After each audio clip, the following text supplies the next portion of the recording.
let's begin. Before jumping to conclusions about whether Trump or Kamala Harris is lying about their stance on crypto, I want to walk you through point by point what should not be considered a lie. From there, I will explain who, in my view, is the better liar, and then I will ask you to share what you believe constitutes a lie. My first point, the malleability of culture, beliefs and morality. To prove this point, I will use the diffusion of innovation theory. Actually, I don't have to use any theory to prove my point because you could see it everywhere. At least I see it everywhere. But does changing their beliefs make them a liar? It's up to you to decide. Let's say you said that Trump initially called Bitcoin a scam in 2020, but later reversed his stance, stating that Bitcoin is not a scam. Some might call him a liar for this change of opinion.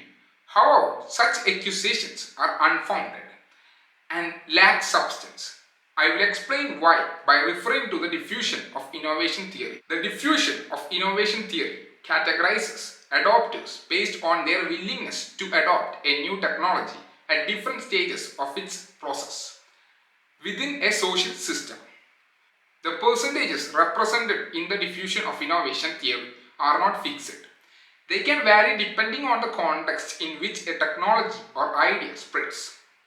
Although there may be slight variations in the percentage assigned to each category, the distribution generally follows a normal curve, with each category representing a proportional share of adopters. I am using this adoption distribution as a general standard to support my point.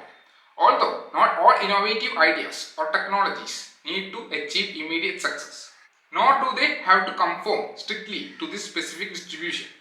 Nevertheless, the core principle that innovations spread through different categories of adopters, innovators, early adopters, early majority, late majority and laggards, remains unchanged.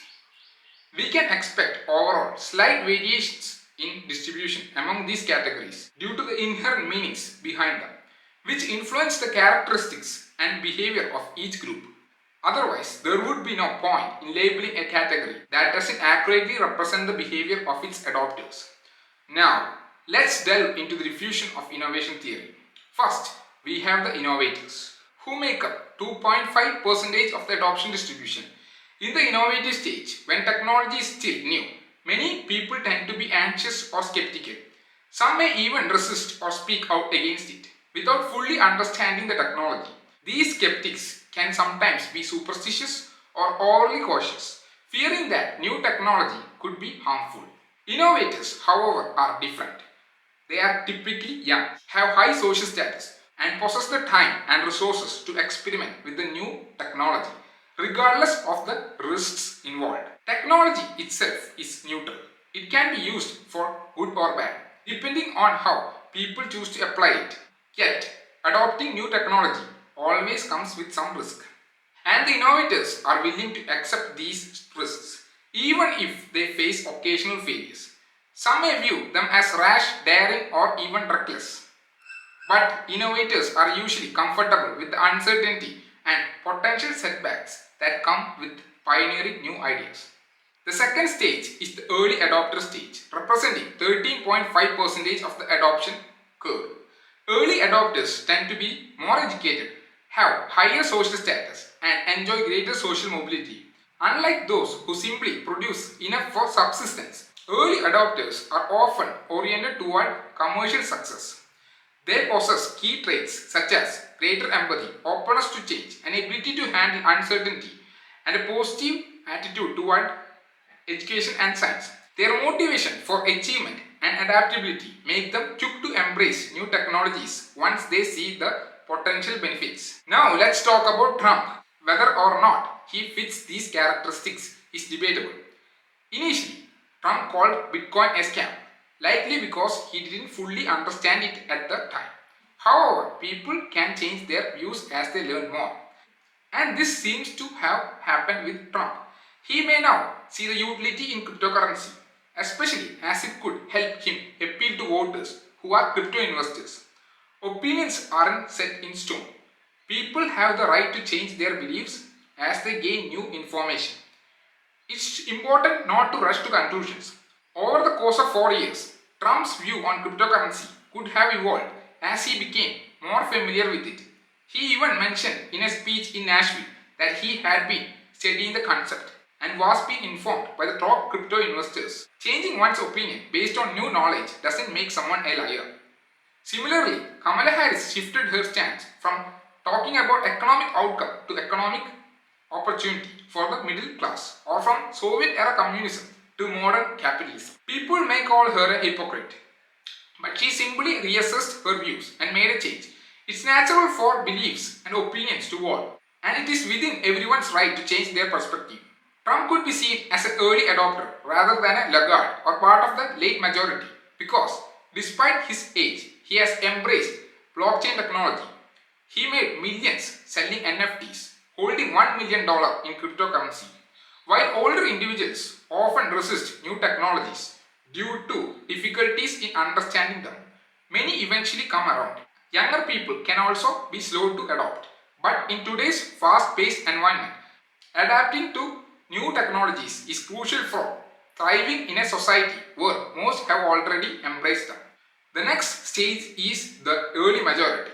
It accounts for 34% of the population. They adopt innovations just before the average person.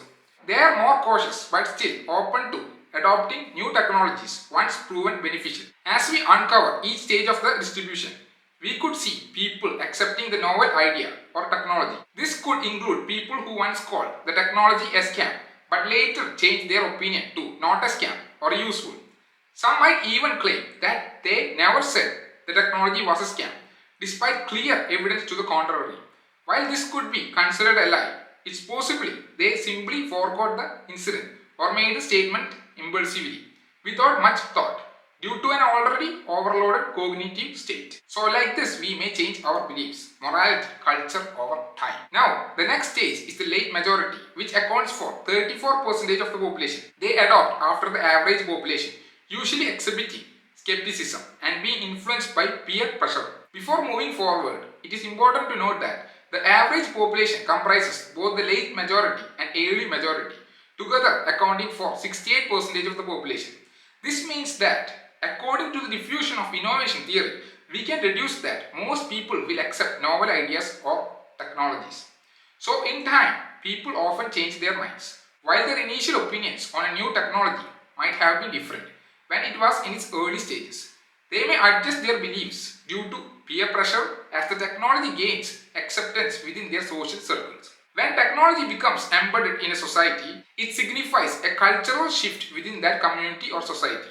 Even the average person eventually adjusts their beliefs over time. But there remains a certain group of people who resist change and innovation. They are the final group. They are known as the laggards, comprising 16% of the population. While this group is mainly made up of older individuals, some younger people may also fall into this category. Laggards are generally less adaptable to change. Essentially, only 16% of the population resists innovation, while the majority are open to change.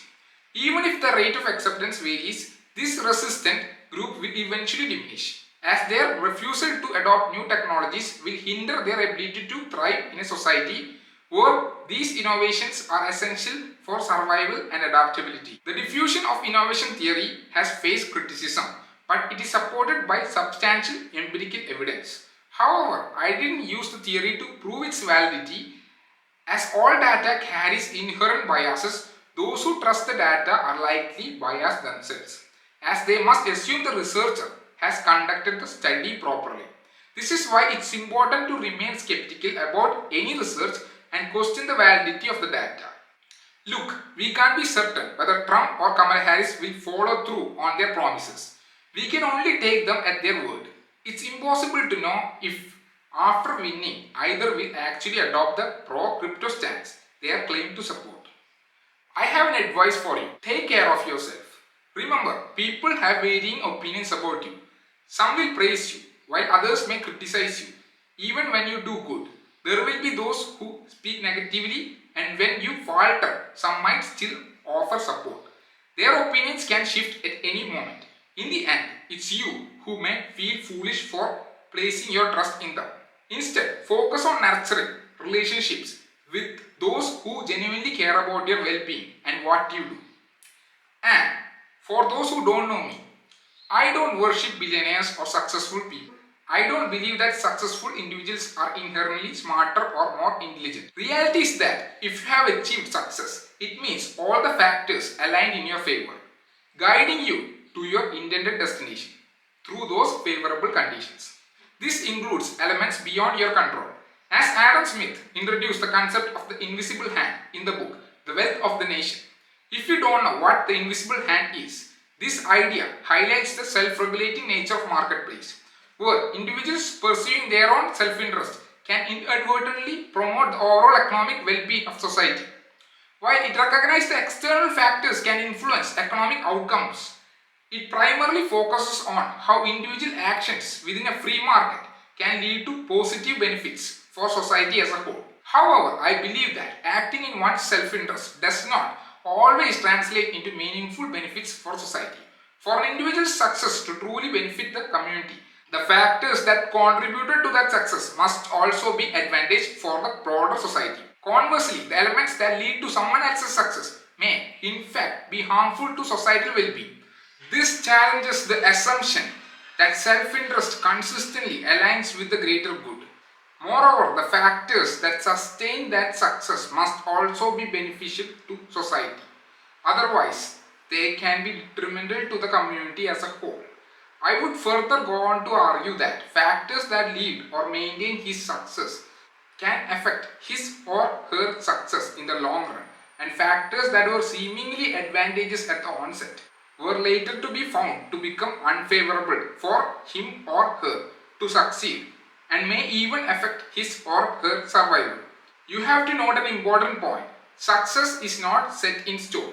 Individuals who have succeeded due to their attributes or characteristics aligning with the previously favorable factors are not guaranteed to remain successful in the future.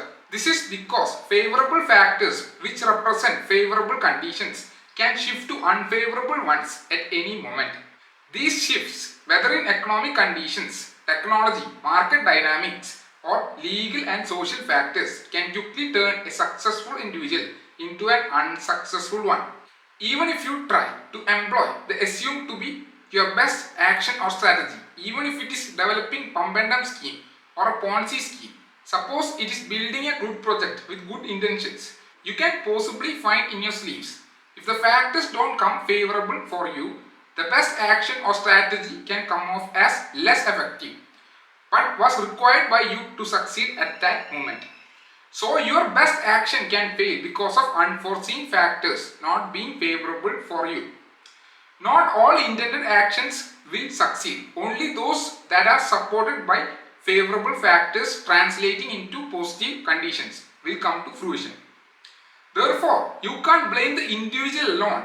The factors that contribute to the rise of Ponzi schemes, pump and dump schemes, get rich quick schemes or any other schemes promising high returns. This includes not just those who orchestrate these schemes but also individuals who participate in or believe in the propositions without doing their own research. As self-education should not rest solely on them. If self-education were fully their responsibility, they likely wouldn't invest in or fall for these schemes. Since they aren't educating themselves, it becomes their issue, not just the schemers. One could argue that their ignorance stems from an inability to educate themselves, or because they were not taught the importance of self-education, whether by society, parents, or individuals who understand its value, or because no one taught them about self-education earlier in life. These factors may be why they lost money by following through with these schemes or propositions. But if you, the viewers, are placing all the blame on the schemers or proposers, you should also hold the participants and believers accountable. Making money by appealing to the public's ignorance is not a novel concept. It's been the norm rather than the exception. So, don't put your hopes high when you're successful, or don't put your hopes high when you're successful and passing judgment on others, because you don't know whether the factors will be favorable for you or not, because you might be the one becoming unsuccessful, or you will be out of the game sooner than you think. While the person whom you pass judgment had favorable factors working for him or making him successful because the times are changing. Times Are Changing is a song by Bob Dylan. Great song. You should hear it once in a while. So, billionaires or influencers out there, don't get so cocky because you don't know how the events will turn out to be.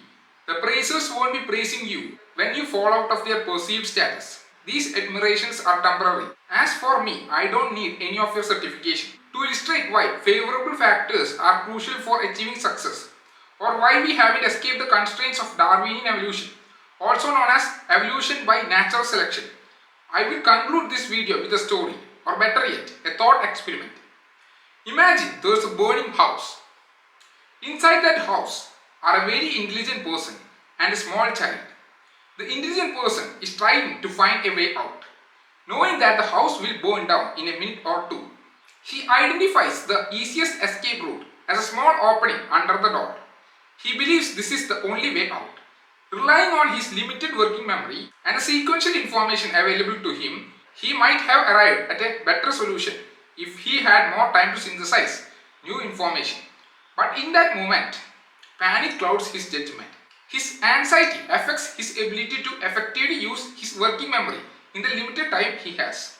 Unfortunately, the solution he identified does not work for him. He cannot fit through the small hole. Ironically, the impulsive child next to him crawls toward the hole. The child escapes without the capacity for sophisticated reasoning or calculation. He simply acts on impulse. On that day, the child, who happened to be small enough to fit through the opening, was fit for survival. In contrast, the intelligent person, despite his ability to create complex models and theories, cannot survive because he is physically unable to go through the small opening, even though he knows the solution. The impulsive child, who understands little about the need to escape, successfully goes under the hole because he fits through it. So, what is considered fit for survival varies in each scenario. In this case, the baby was fit for survival, not the highly intelligent man.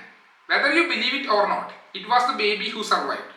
This story illustrates that the people we often credit with success are merely product of their circumstances and evolution up to this point. They were suited for the task at hand, and the factors were favorable enough for their attributes to help them navigate those situations. I hope you understand, boys and girls. I will end this video here. Now, for the next point, stay tuned for the next video to be continued.